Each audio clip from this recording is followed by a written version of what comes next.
కొంతమంది శాసనసభ్యులు ఈనాటి వరకు కూడా ఒక్కరోజు కూడా అసెంబ్లీకి రాలేదు సార్.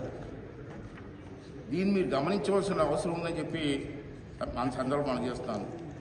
ఒక్క చర్చలో కూడా పాల్గొనలేదు. అది చాలానట్టు సభకు అసలు హాజరు కాని సభ్యుల్లో ఎక్కువ మంది క్రమం తప్పకుండా వేతనాలు తీసుకున్నారు.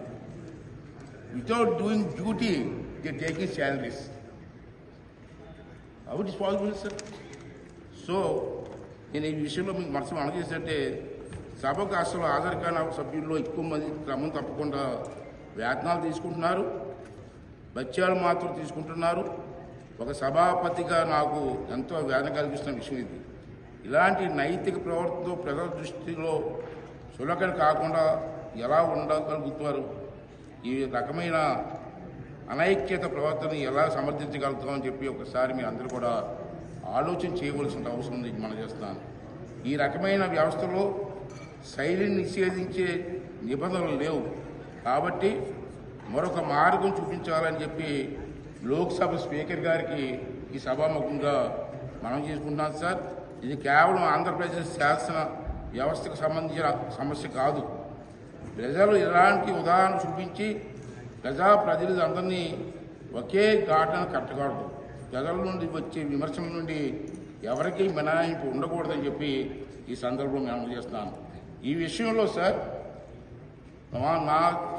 నా వైపు నుంచి 2 సూచనలు చేయదలుచుకున్నాను.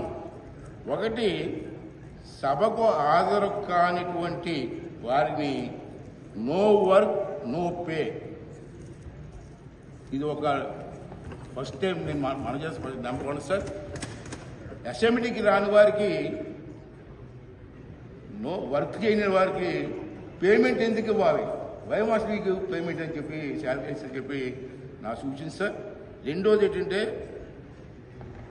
ఉద్యోగులు నిధులకు హాజరు కాకపోతే, ఎంప్లాయీస్ ఉద్యోగాలకు రాకపోతే మనం ఏం చేస్తున్నాం సార్? వారి వేతనాల్లో కోత వేస్తున్నాం. ప్రజాప్రతినిధుల జీతాలు వచ్చేందుకు కోత విధించాలి. 2, అప్పటికీ గుణపాఠం నేర్చుకోకపోతే ప్రజాప్రతినిధుల కోసం మరో 1 minute మరో అడుగు ముందుకు వేయాలి. వాటిని మళ్ళీ ప్రజాకోర్టులో నిలబెట్టడం తప్ప మరో మార్గం లేదు. అందుకు అవసరమైతే రాజ్యాంగాన్ని, ప్రజా ప్రాతినిధ్య చట్టాన్ని సవరించి అయినా సరే ప్రజలకు తాము ఎన్నుకునే ప్రతినిధులు వెనక్కి పిలిపించి హక్కు కల్పించాలి. అంటే ఈ రైట్ టు రీకాల్ అన్న చట్టాన్ని తీసుకొస్తే తప్పించి ఇది సక్రమంగా జరగదని చెప్పి నా తాలూకు భావన అని చెప్పి సందర్భంలో మీ అందరికీ మనం చేస్తూ, మరి ఈరోజు ఈ కార్యక్రమంలో